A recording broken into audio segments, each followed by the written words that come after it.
Pesawat tak berawak serang Rusia, Inohodets, menyerang titik markas sementara angkatan bersenjata Ukraina di dekat Sudzha, wilayah Kursk. Serangan kesasaran direkam kamera pengintai objektif. Rusia tidak merinci kerugian yang dialami angkatan bersenjata Ukraina akibat serangan ini. Sebagai akibat dari serangan rudal yang diluncurkan oleh UAV Inohodets, area penempatan sementara unit AFU dinetralkan, demikian dilansir juru bicara unit Grup Sever Rusia 15 Oktober. 2 pekan terakhir, militer melancarkan serangan balik agresif di wilayah Kursk dan Sumy daerah perbatasan Ukraina. Serangan lewat jalur darat dan udara. Tank, helikopter dan jet pemburu beroperasi sepanjang waktu menyisir personel tersisa Ukraina yang masih bercokol di Kursk. Dalam 24 jam terakhir, kerugian Ukraina lebih dari 300 orang, 8 kendaraan tempur lapis baja, serta 3 senjata artileri, 2 mortir, dan 11 kendaraan bermotor. 1 prajurit menyerah.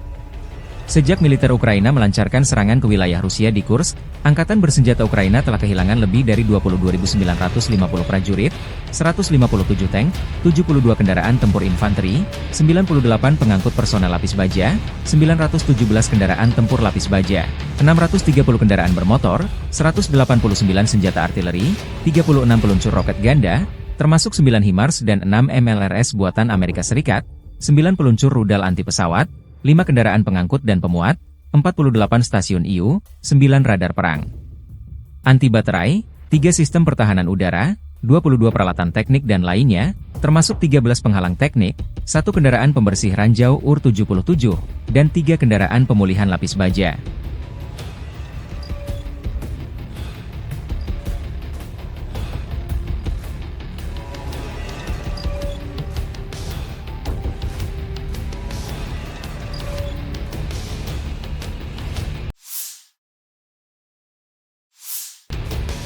Prajurit Brigade Senapan Bermotor terpisah kelima dari grup pasukan Yuk melaporkan berhasil merebut wilayah Ostrovskoye di Republik Rakyat Donetsk.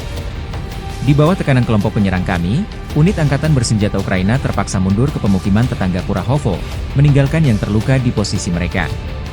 Kami tidak menunda, selama 3 hari terakhir kami mengumpulkan kelompok penyerang, perangkat keras, berinteraksi dengan komandan batalion tank, menyusun rencana penyerangan, dan memasuki Ostrovskoye, tempat kami berhasil turun dan mengonsolidasikan, kata Komandan Kompi dengan tanda panggilan, Gertsin. Tentara Ukraina yang telah dikepung, setelah menyadari keunggulan unit Rusia, menyerah sebagai tawanan. Prajurit grup pasukan Yuk Angkatan Bersenjata Rusia merayakan keberhasilan ini dan terus bergerak merebut tanah Donbas dari Ukraina, demikian keterangan videonya dirilis Rusia 15 Oktober.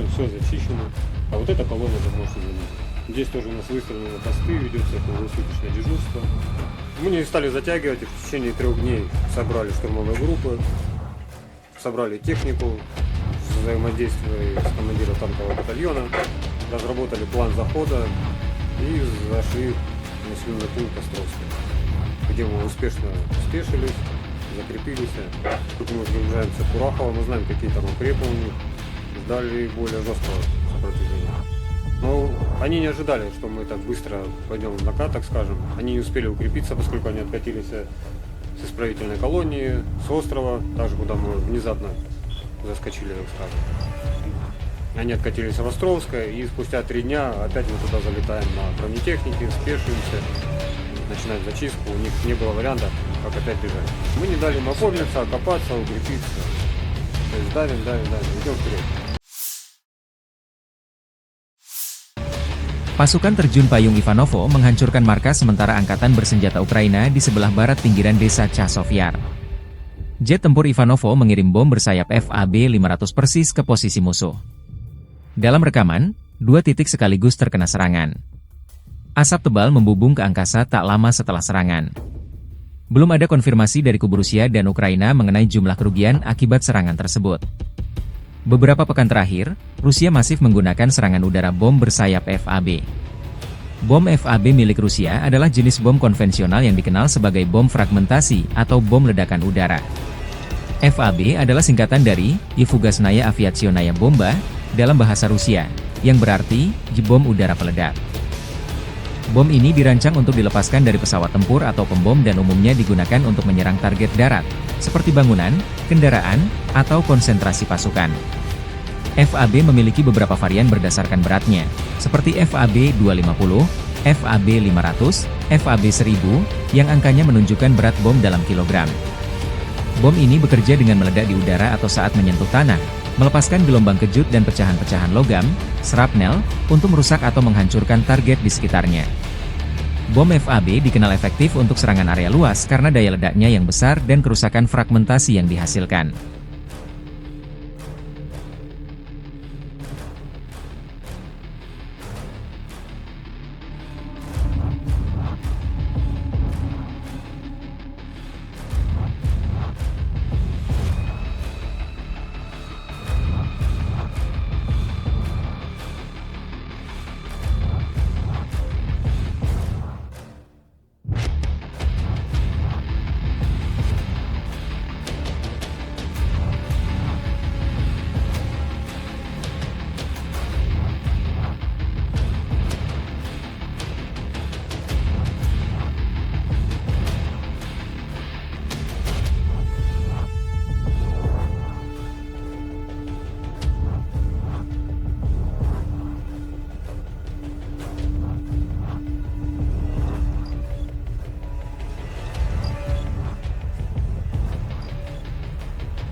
Staf Umum Angkatan Bersenjata Ukraina 15 Oktober melaporkan, militer Rusia total kehilangan 671.400 tentara di Ukraina sejak dimulainya invasi skala penuh pada 24 Februari 2022. Jumlah ini termasuk 1.210 korban yang diderita pasukan Rusia hanya dalam sehari terakhir.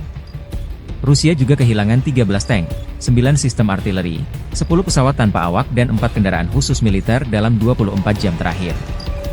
Menurut laporan militer Ukraina tersebut, pasukan Vladimir Putin total kehilangan 8.988 tank, 17.939 kendaraan tempur lapis baja, 26.654 kendaraan dan tangki bahan bakar, 19.430 sistem artileri, 1.231 sistem roket peluncur ganda, 978 sistem pertahanan udara, 369 pesawat terbang, 329 helikopter, 17.019 pesawat tanpa awak, 28 kapal dan perahu, dan 1 kapal selam. Pesawat tanpa awak drone Dragon Rusia menghancurkan posisi angkatan bersenjata Ukraina di dekat Vuhledar. Rekaman memperlihatkan akurasi tinggi dalam serangan udara yang dipantau kamera pengintai objektif. Rekaman penghancuran ini dirilis relawan Timur Jauh Rusia 15 Oktober. Video merekam dampak besar dari penggunaan drone dalam konflik tersebut. Serangan ini memperlihatkan keunggulan taktis drone Rusia dalam menghadapi pertahanan Ukraina di area strategis Vuhledar. Konflik di wilayah tersebut terus meningkat, dengan penggunaan teknologi militer canggih seperti drone menjadi faktor penentu. Penggunaan drone dalam perang ini semakin memperjelas pentingnya perkembangan teknologi militer modern.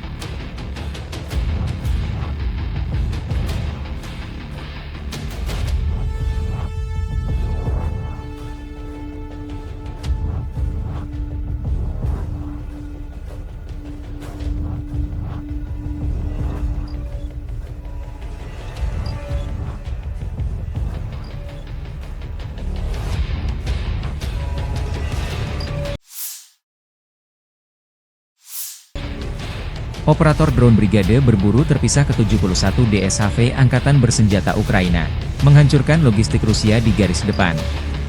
Video dirilis Staf Umum Angkatan Bersenjata Ukraina 15 Oktober. Dalam video, personel Rusia mencoba memindahkan amunisi dan personel di tengah malam. Namun, pengintaian udara kami bekerja sepanjang waktu. Beberapa tembakan meriam menghentikan peralatan musuh, dan drone FPV menyelesaikan tugasnya, demikian keterangan videonya. Terpisah, Presiden Ukraina Volodymyr Zelensky baru saja menerima laporan dari Panglima Tertinggi Angkatan Bersenjata Ukraina Jenderal Oleksandr Syrsky perkembangan di garis depan. Terutama arah Pokrov, operasi Kursk dan visi Ukraina tentang tindakan lebih lanjut di pangkalan. Saya mengadakan rapat staf. Beberapa masalah. Di antara yang paling penting adalah laporan dari Badan Intelijen Luar Negeri, dan Intelijen Pertahanan Ukraina tentang niat Rusia untuk musim gugur dan musim dingin. Semuanya cukup terperinci. Keterlibatan nyata Korea Utara dalam perang. Juga, hubungan Rusia dengan beberapa negara lain, yang sayangnya, justru memperpanjang perang. Juga, arah kebijakan luar negeri, hubungan kita dengan mitra dan langkah-langkah yang mungkin dapat membantu kita mempertahankan diri dan mencapai hasil terlepas dari segalanya. Saya berterima kasih kepada intelijen kita, semua spesialis yang terlibat atas gambaran lengkapnya. Sebagai balasannya, saya telah memberikan tugas khusus kepada Angkatan Pertahanan, pasukan keamanan, pemerintah, dan diplomat kita, kata Zelensky. Які, на жаль, інвестують у затягування війни.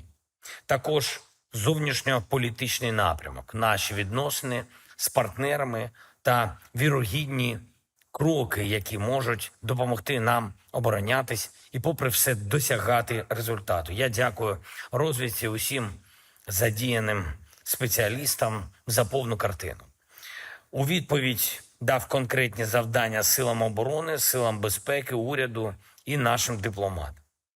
Хто б не допомагав Росії, будемо реагувати так жорстко, як треба для захисту України. Буде і відповідна наша робота з партнерами, щоб російські наміри не спрацювали. І це можливо. Саме так і буде. Сьогодні ж була доповідь віце-прем'єр-міністра Стефанішиної про перемовини у Вашингтоні та в інших столицях на рівні команд щодо геополітичного пункту плану перемоги.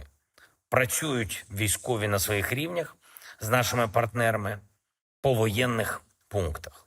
Цього тижня ми представимо всім партнерам у Європі нашу стратегію примусу Росії до справедливого завершення цієї війни. Звичайно, план перемоги буде представлений публічно. Причому вже разом з тим першим реагуванням, яке ми отримали від партнерів. І нам усім в Україні дійсно потрібна максимальна підтримка. І ще одне.